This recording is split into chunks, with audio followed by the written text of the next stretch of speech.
channel. So as you know, in my previous video we have talked about some of the abiotic factors or limiting factors that were mainly light, water and temperature. Fine. So in this video we'll be talking about some of the other important abiotic or limiting factors, mainly air or atmosphere and the soil. So without doing further delay, let's get started. Also, if you haven't watched my previous video, then I'll provide the link in the description. Please do check that out.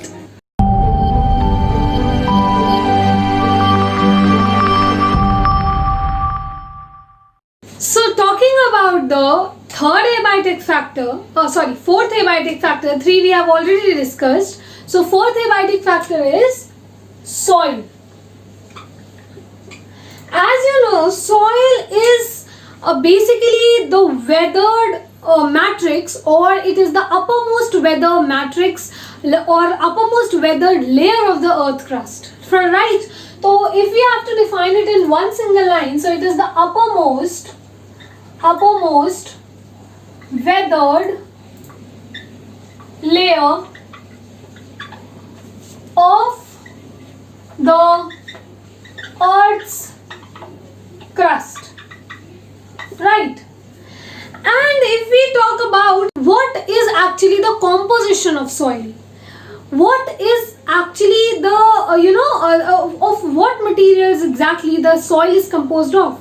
So the soil is composed of first mineral rock particles, or you can say weathered mineral rock particles, right?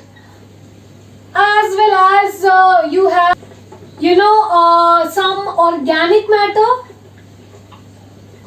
Organic matter can be living or dead, so both can be there.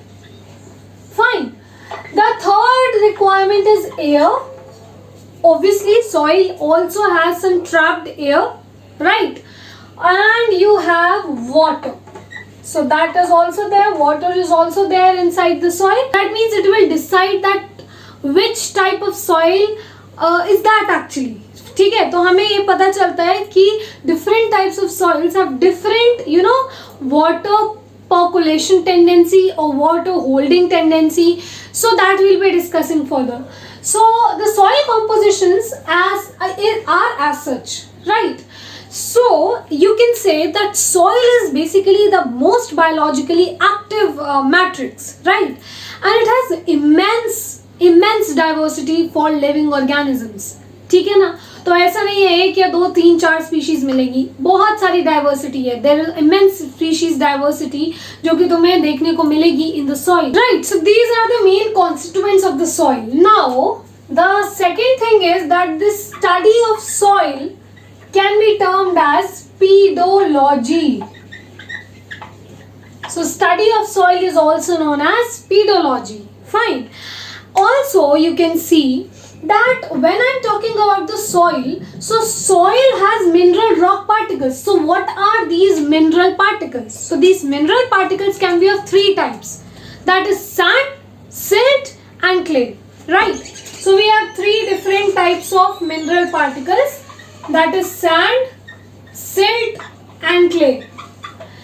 Among these you should know that sand is the most largest one.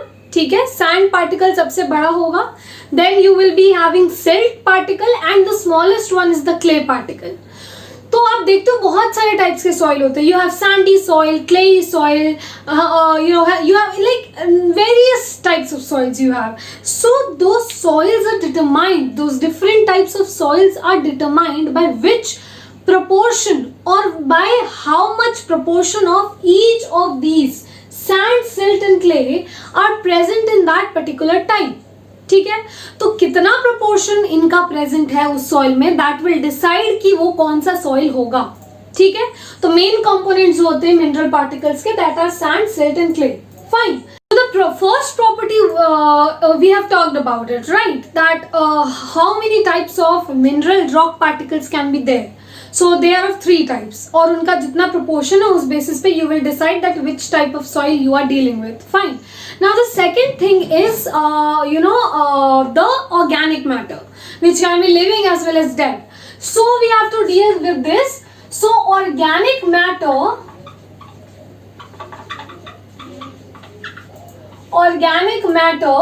can be divided into three main parts. So it will be having a living biomass, right? Then it will be having the detritus, as well as it will be having humus. So these three are the main components which is living and these are dead. That means organic matter of the soil or the organic part has both the counterparts, living also and dead also. So other two categories humus की क्या होंगी? So humus is composed of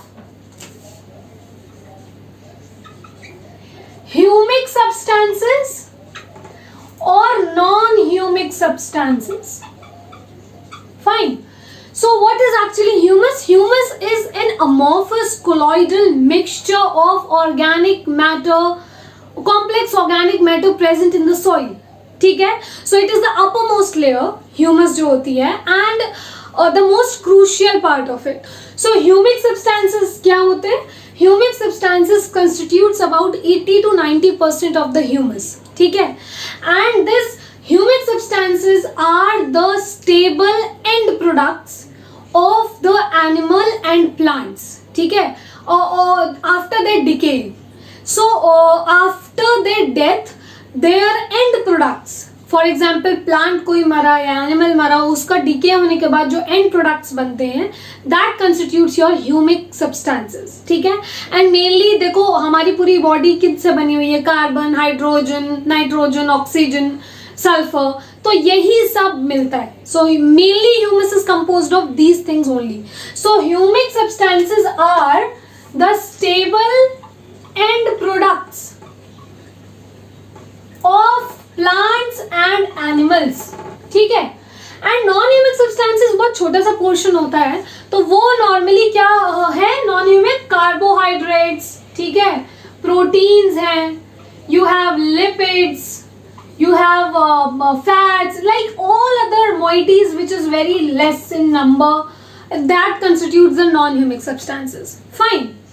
Now this humic substances can also be divided into main three parts. ठीक है? तो humic substances can be divided into humans, humic acid, and last but not the least fulvic acid, FULVIC, fulvic acid. And these are divided on the basis of the solubility, their solubility in water. ठीक है? At different pH. तो होता क्या है, जो human है this is completely insoluble in water at any pH. ठीक है? बट जो ह्यूमिक एसिड है पार्ट, ह्यूमिक एसिड जो है they are not soluble in acidic pH but they are very well soluble in alkaline pH. ठीक है?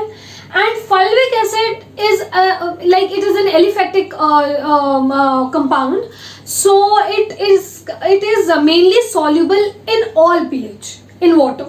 So it is highly soluble and it is the least soluble or insoluble. ठीक है? So based on their different solubilities at different pH, that's why their humic substances are divided into these three counterparts: humans, humic acid, and fulvic acid. So over and all, we have organic matter divided as such. Fine. So now, if we talk about the third component in the soil was air. So what is actually soil air? Soil air is basically obviously soil क्या है? Soil is made up of small particles, right? तो उनके बीच में space होता ही होता है. तो जिस space में water is not present, उधर air present है. And कौन सी air mainly? So air will be composed of mainly gases like oxygen and CO2, right? तो mainly यही gases present होती है majority में. Otherwise, तो अगर आपको पूछा soil air क्या है, so this is nothing, just the that particular air which is present inside those spaces where water is absent. Fine. And it is mainly composed of CO2 and O2. ठीक है? So that is soil air. Then the last component was the soil water. So the last component in soil is soil water. That I have already told you that soil water जो है वो maximum 30 50% water retain कर सकता है soil, ठीक है. And amount of water जितना retain होगा that will also decide many physiological functions occurring inside that soil, ठीक है. तो एक तो ये पार्ट हो गया. Also we measure this water holding capacity of the soil, water holding capacity of the soil as field capacity, ठीक है. तो field capacity की तरीके से you kind of calculate this water holding capacity. Fine. Now the soil water can also be classified into various types, into main 4 types. Fine. So we'll be talking about it. The first form is hygroscopic water. What is hygroscopic? That particular water or that thin layer of water that is present outside the soil particle, ठीक है. और वो जो water है जो कि cover करता है एक तरीके से उस पूरे सॉइल पार्टिकल को, that is not available for the plants, ठीक है. तो वो प्लांट्स के लिए यूजफुल नहीं होते. सो दैट पर्टिकुलर वाटर और layer which is present around that soil particle as a thin layer, that is known as hygroscopic water and that remains unavailable for the plant use, ठीक है. The next type of water is capillary water. Capillary water, तो capillary water क्या है? छोटे छोटे particle के size हैं बीच में सॉइल के, तो बीच बीच में से एक काइंड ऑफ कैपिलरी फॉर्म हो सकती है. कैपिलरी समझते हो ना? तो कैपिलरी फॉर्म हो सकती है छोटी छोटी. तो वो क्या करेंगी, उसी कैपिलरीज में कैपिलरी वाटर से ही वाटर आपका मूव होता है, ठीक है, in between the particles. So that capillary water is actually that water which is present for the plant use, ठीक है. So that will be the water which is present in between the spaces of the soil particles where air is absent, ठीक है. तो ये point आ गया capillary water का, right. The third type of water is gravitational water. ये कौन सा पानी होता है? Ground water. Ground water because क्यों इतना नीचे पानी जाता है? Because of the gravitational pull of the earth. तो ग्रेविटेशनल पुल की वजह से पानी इतना नीचे पर्कोलेट कर जाता है एंड दैट्स व्हाई नीचे रहता है as a ground water. That also remains unavailable for a majority of plants, but obviously जो भी ज़्यादा percolate कर सकते हैं, जिनकी रूट ज़्यादा डीप जा सकती हैं, वो कर सकते हैं. But mainly it is kind of कह सकते हो बहुत सारे यूज, हमारे ह्यूमन यूज के लिए मेनली यूज होता है ग्राउंड वाटर, है ना. So it is very deep. It is very deep. That's why it is known as groundwater. So that is also known as gravitational water, which is not available for majority of plants because it is too deep for them to reach. ठीक है. The last type of water is chemically bound water. What is this chemically bound water? That is, जो कि नाम बता रहा है, जो कि किसी भी तरह के केमिकल से जो कि प्रेजेंट इनसाइड सॉइल उससे बाउंड है, ठीक है. So that is known as chemically bound water. Chemically bound water is present in the form of hydrated oxides of many metals like iron, aluminium, silicon, ठीक है. तो उस तरीके से हाइड्रेटेड ऑक्साइड्स के तरह से प्रेजेंट होते हैं by bound strong binding to them, ठीक है. And that is known as chemically bound water which also remains unavailable for water for plants. So the only type which remains available for plant use is actually the capillary water, which is actually present for the plant use, ठीक है. So this is all about the this is the fourth abiotic factor, that is soil. So talking about the last abiotic factor, that is air. So air is actually nothing, it's just the mixture of gases that forms the atmosphere, ठीक है. तो जो हम ये atmosphere बोलते हैं, ये क्या है? It's nothing, just the mixture of different gases, right. Now if you talk about the with respect to gravitational pull, so obviously the density of atmosphere will be maximum near the Earth's surface. ठीक है? So that means the density will be maximum at the Earth's surface due to the fact if this is an Earth, so this is the core. So Earth will try to pull all the particles towards its center. And that's why you have a very dense layer of atmosphere around or near the surface of Earth. So one of the main reasons for a dense atmosphere is the high gravitational pull of the Earth. Right? Now this atmosphere can be divided into 4 main types. ठीक है? So they are troposphere.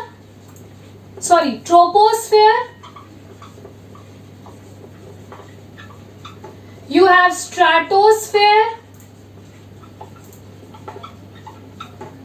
You have mesosphere.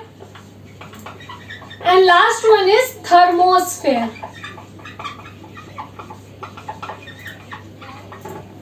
So these 4 are the basic or the main 4 types of atmosphere, you can say, which have distinct properties from each other, and that's why they're different from each other, right?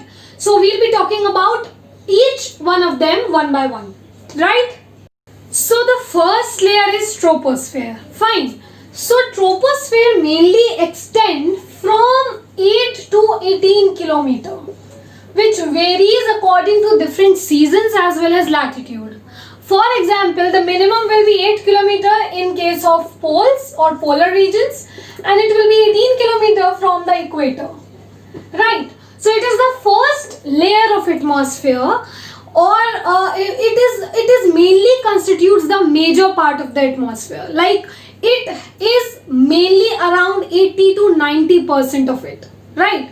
So यहाँ पर ये major layer है, ये major phase है, and it constitutes or it has all of the major water vapor, clouds, precipitation occurring in this region only. So troposphere is the one where all the major events like precipitation, cloud formation, or all of the water vapor that exist in this layer only, right? So जितना भी major events हैं सब इसमें हो रहे हैं. The next point is that यहाँ पर होता क्या है, जैसा कि हमने बोला with latitude, altitudes, latitude, seasons ये change होता है. तो हमने ये observe किया that एक तो ये चीज़ हुआ कि जितना भी precipitation वगैरह हो रहा है and cloud formation है वो सब यहीं पे है, ठीक है. और third point यहाँ पर हमने क्या देखा that we have seen that जैसे जैसे हम इंक्रीज करते हैं विद इंक्रीजिंग ऑल्टीट्यूड, जैसे जैसे हम हाई ऑल्टीट्यूड में जाते हैं temperature decreases, but by how much? So it decreases by 6.5 degree Celsius per kilometre, and this particular value is also known as lapse rate. ठीक है. सो troposphere is basically with increasing altitude the temperature decreases by around 6.5 degrees Celsius per kilometer. That is also known as a lapse rate, right? The last point in this troposphere is that there is a point which is the topmost point of the troposphere. ठीक है. So the topmost point of this layer is known as tropopause, which acts as a boundary. It acts as a boundary between this troposphere and the next coming layer, that is stratosphere. So it acts as a boundary. ठीक है. Layer is stratosphere. Now stratosphere along with the troposphere forms the major lower atmosphere. ठीक है. तो ये चीज याद रखना कि ट्रोपोस प्लस स्ट्राटोस मेनली लोअर एटमॉस्फेयर बनाता है. ठीक है. एंड ये दोनों ही मिलाकर अराउंड 99.9% मास कॉन्स्टिट्यूट करते हैं of total atmosphere. You can imagine around 80% मास मैंने बताया it is of the troposphere, and in total these two layers composed around 99.9% mass of the total atmosphere. So they are the main two atmospheric layers or the lower atmospheres. Fine. Also, the range will be up to 50 kilometer. So you can say that from 18 kilometer to 50 kilometer, right? And यहाँ इसकी main बात क्या है, यहाँ पर ozone layer present होगी. So ozone layer will be present in this stratosphere only, extending from 15 kilometer to 30 kilometer. ठीक है? And same जैसा कि तुमने troposphere में देखा, tropopause which acts as a boundary, similarly it has stratopause which acts as a boundary between the next layer, which will be mesosphere. So mesosphere is mainly extending from the 50 kilometer to about 85 kilometer. ठीक है? So up to 85 kilometer is mesosphere. Fine. And also as you go up the mesosphere, जितना ज़्यादा ऊपर जाओगे उतना ही ज़्यादा you will feel colder. And the Earth's most coldest temperature is recorded in the topmost part of mesosphere only. ठीक है? So the coldest part of the Earth is the topmost part of the mesosphere that recorded around minus 90 degrees Celsius temperature. So it is in the coldest region, which is the topmost part of this mesosphere. As you go higher in this mesosphere, the temperature will go down, right? Also the same case, यहाँ पर mesopause will be there, which will be separating it from the another layer, that is thermosphere. So the last part of the atmosphere is the thermosphere, which extends from 85 kilometer to about up to 600 kilometer. और अब यहाँ पर case उल्टा हो जाता है, यहाँ पर टेम्परेचर राइजेस कंटिन्यूअली, और राइज कब तक करता है, around up to 1000 degree Celsius. You can imagine, अब सब उल्टा हो रहा है. अब हायर जाने पे टेम्परेचर डिक्रीज नहीं कर रहा है, इंक्रीज कर रहा है. और ये क्यों होता है, because thermosphere constitutes a very dense band of charged particles, जिसको हम बोलते हैं आयनोस्फेयर. ठीक है? सो ये आयनोस्फेयर कंस्टिट्यूट करता है, right? Also the outermost layer of the atmosphere, complete outermost layer जो होगी एटमॉस्फेयर की, जो बाउंड्री होगी, उसको हम बोलते हैं एक्सोस्फेयर. ठीक है? और it can go beyond up to 10,000 kilometers. You can imagine that. Fine. And at last, this is the thermopause, or the last layer of atmosphere, beyond which we do not talk now. Right? So mainly the boundary between the thermosphere and the exosphere, which can be like around from extending up to 10,000 kilometer, is the thermopause. So what is thermopause? The boundary, but किसके बीच में? Between the exosphere and the thermosphere. So this completes our other two abiotic factors, and in the next lectures we'll be finally talking about the responses to these abiotic factors, which is very important. And please don't forget to like, share and subscribe, right? So till next video, stay tuned.